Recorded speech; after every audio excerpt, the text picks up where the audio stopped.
Lagot, Kong Raul Bungalon binulabog si Saldico 21 billion fund. Booking na Kongreso nagpanik. Ayan, syempre itong balitang ating matutunghayan ngayon ay nagmula kay Banat Kabayan TV. At ito po ang inyong lingkod na si BT na magbibigay ng reaksyon at komento dito sa video na ating matutunghayan ngayon. At huwag na natin pagtagalin at sabay-sabay na nating panoorin ang laman ng video na hatid sa atin ni Banat Kabayan TV at bibigyan natin ng reaksyon ng balitang ito. Pasok! Pag-usapan natin ang akusasyon na ibinabato sa dalawang kongresista ng Ako Bicol Party List. Ayan, syempre bago natin simulan ang balitang ito, itong video na to, nais ko nga pala magbigay ng credits dito sa boses na madidinig natin ngayon at bibigyan ng reaksyon. Walang iba kundi si General Macanas. Ayan, syempre supportahan natin yan, the General's Viewpoint, ipagpatuloy natin. Si Congressman Saldico at Congressman dalawang Ako Raul Bicol Bungalon. Bakit magkamukha si Bungalon tsaka si Raul Manuel?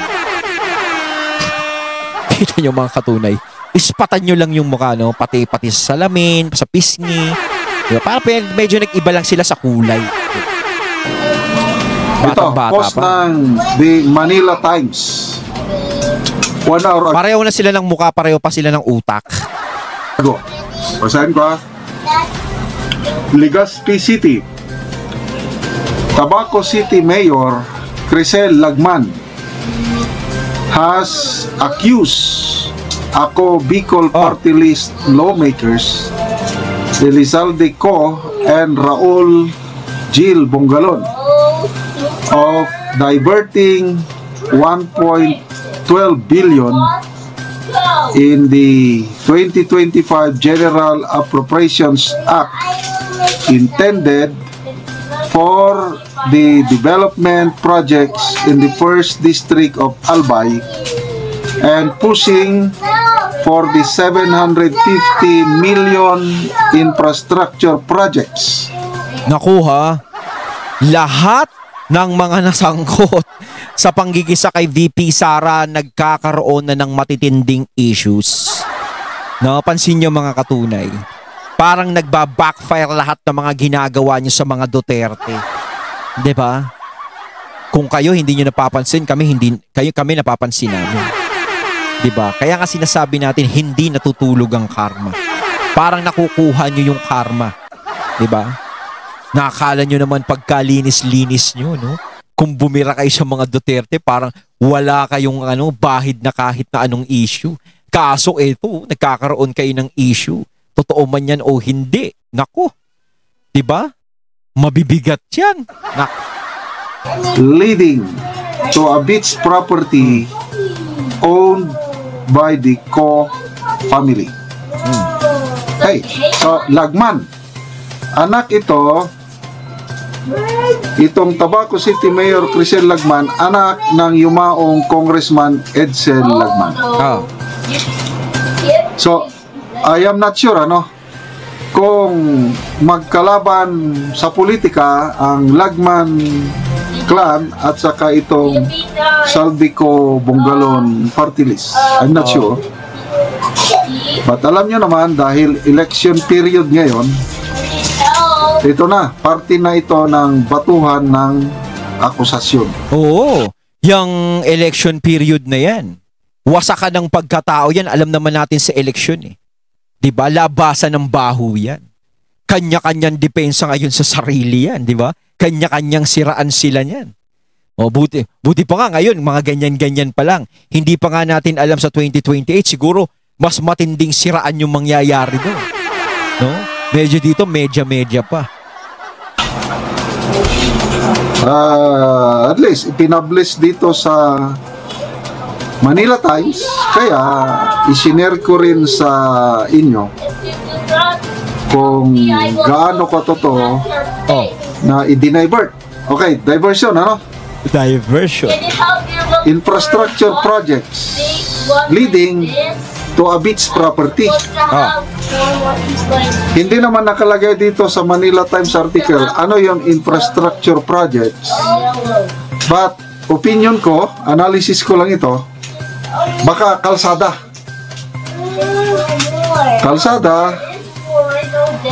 para marating yung beach property para mapuntahan ng mga tao or turista. Ganyan ang pagkakaintindi ko. So parang Nangyari target na yun, yan parang sa Bukidnon. Okay? Merong napakagandang resort ngayon sa Bukidnon, hindi ko na lang din banggitin. So yung congressman, pinuntuhan niya ang kalsada. Oh. Kasi nasa bulubunduking parte itong resort, mountain resort. Pinuntuhan ngayon, inayos ang kalsada. Nang maayos ng kalsada, di nagdatingan ng mga turista. Kaya kumikita yung resort na yun na allegedly pag-aari ng isang mambabatas. But in fairness, maganda naman talaga ang resort na yun. Pinupunta, dinadayo talaga. Kaya nakatulong din sa tourism industry ng Bukidnon. Kung ganun ang kung ganun yung layunin para sa tourism, 'di ba? Makakatulong sa mga ganun. Wala namang problema. 'Di ba? Wala namang problema doon. Pero kung meron pang iba, no, na ibang medyo mahirap 'yun, no? Pero kung talagang sinasabi nga ni General Macanas, no, naihahambing sa mga ganung klaseng proyekto, gumawa ng kalsada o tulay para makarating doon sa 'di ba, yung mga turista, di mahirapan. Walang problema doon. 'Di ba? Hindi malaking issue 'yun. 'Di ba? Pero ano tong issue na to, yung nabuking na to. 'Di ba? Ano ba 'yan? Ano ba to? So, I don't know kung ano ang sitwasyon dito sa First District of Albay kung ganito rin. Kaya lang, ulitin ko. Ang tanong kasi, may nagawa ba sila diyan sa inaakusa sa kanila na ganyang mga fund na yan, ganyan? May nagawa ba sila na kung may nagastos man silang ganyang kalaking halaga, is nakikita ba kung ano yung ginagawa nila? 'Di ba? Nandiyadyaan ba? Kasi ang hirap kasi kung mai-issue ka sa mga gantong klaseng kalalaking pondo tapos wala ka namang nagagawa, 'di ba? 'Yun ang mahirap. Talagang mapag-iisipan ka ng hindi maganda. 'Di ba? Kung may nadidikit sa yung ganyang klaseng issue. Kailangan talaga kapag may nai-issue sa yung ganyan, kailangan may makikita sa yung pruweba. Na eto pinagawa ko, eto ganto ganyan, dito ko binuhos yan. Ganto ganyan. 'Di ba?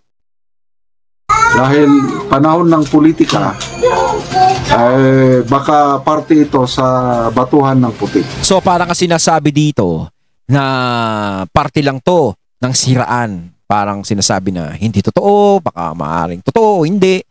'Di ba? Parang parte lang ng issue 'yan, no? Sana sumagot din ang kampo ng Ako Bicol para malaman natin kung ano talaga ang totoo. At sana, kung totoo, di sampahan ng kaso. Kaya lang hanggang salita lang, press release lang na ganito, wala. Magbasa tayo sa mga comments. Ayan. Ayun, Jerry Agarin, sabi niya, i-file na kaagad sa ombudsman. Kasuhan, hindi yung para palang salita lang. Jerry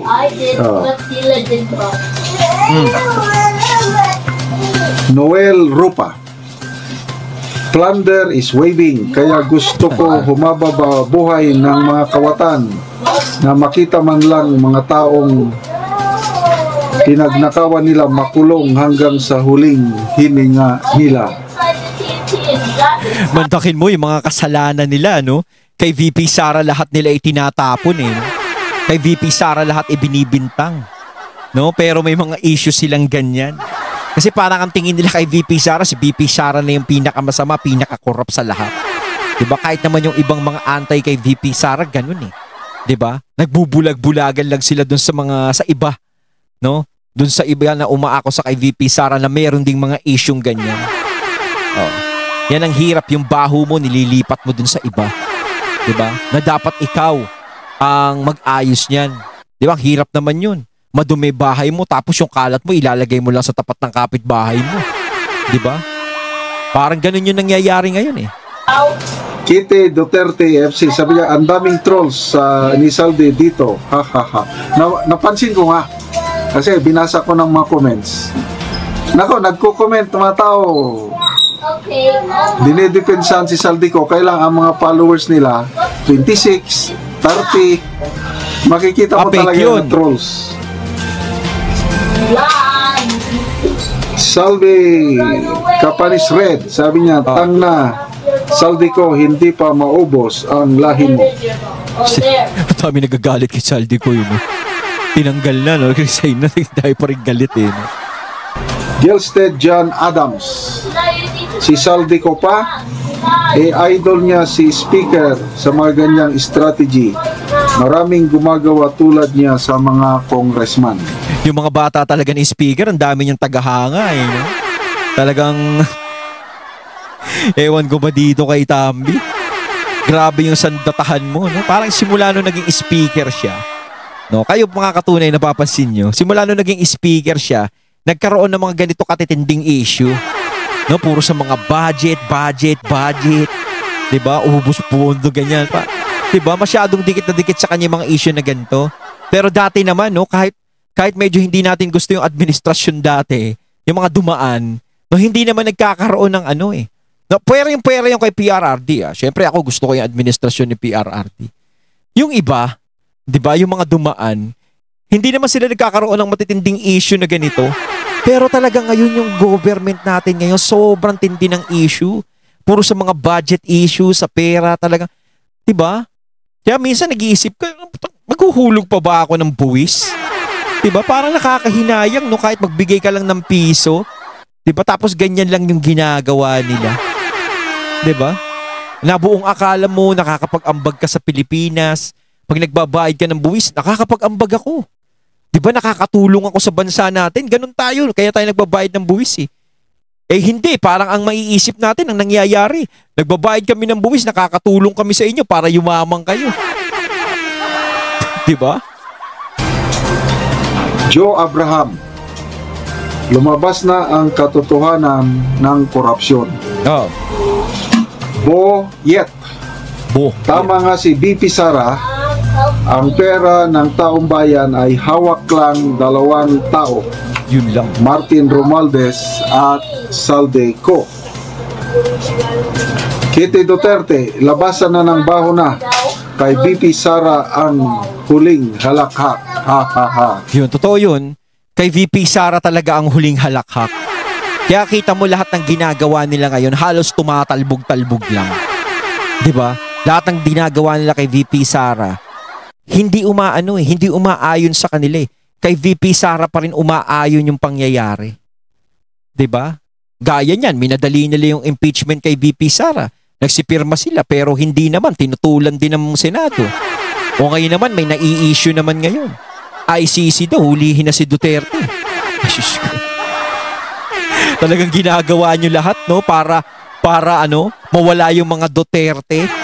O, di ba? Grabe. Tuwan-tuwa siguro si Boss Trill niyan. Rochelle Bundakan, kababayan na nila mismo ang nagsasalita. Kasi taga-Albay. Alco, sabi niya, si Copa, magaling yan, magaling paikutin pera sa palad niya. Pero ako tinatanong ko sa sarili ko, no? Sa tingin nyo, itong mga to, mananalo pa kaya ngayong eleksyon to pag tumakbong congressman? Sa tingin nyo mga katunay, kayo, anong nararamdaman nyo sa kanila? Paki-comment sa comment box mga katunay, no? Kung ito sa tingin nyo, mananalo ba to? Mga taga Bicol. Alam ko may mga taga Bicol na nanonood sa akin dito. Sa tingin nyo ba malakas to sa lugar nyo? Mananalo pa kaya to? Ano sa tingin nyo mga katunay? Prinsipe Lolo, oh my goodness. Hope proper authorities move extraordinary fast to recover the government's enormous funds and send to jail those involved. Ito, magbasa tayo ng isang positive. Positive. Presi Cruz, dami nga ang nagawa ni Congressman Saldi kaysa sa'yo, Cristel Lagman, puro lang paninira. So eto, Makako, yung nag-comment kay General, ba? Pinagtanggol si Saldi ko. 481 friends.